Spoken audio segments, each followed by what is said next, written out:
Welcome back to the channel. Today we're going to do something slightly different. We're going to talk about some of the safety features on your BMW.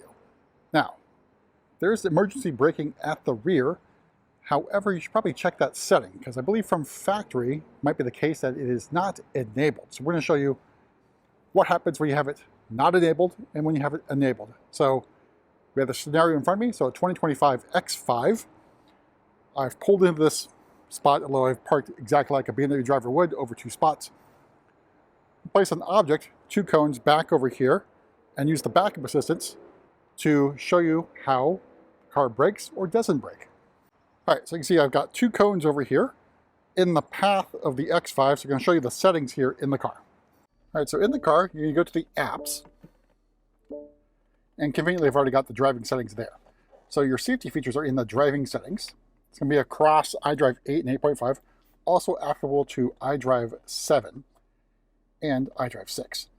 So in the driver assistance, click that. You got the parking. You scroll down, hit the cross traffic warning. So you have rear warning and brake intervention at rear, only in the case of cross traffic warning. In other words, a car moving either direction behind you, car detects it, it will brake if needed. Another thing is the park distance control. So, park distance control for active emergency braking. So you note, right now those are disabled. Right, and then what we're going to do is we're going to put this car in reverse. Now, we can do start the backup assistant.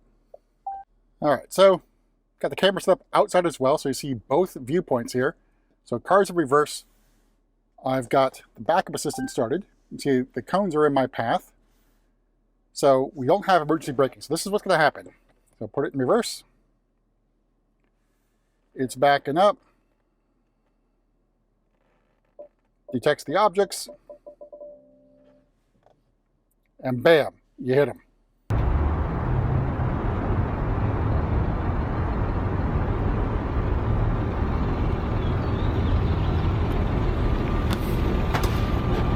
All right, so now we're going to turn on the emergency braking at the rear with park distance control active. So emergency braking at the rear. We'll do also the sides. We're going to put our car into reverse, hit the backup assistant again. The cones are still there in the path. Get the car moving.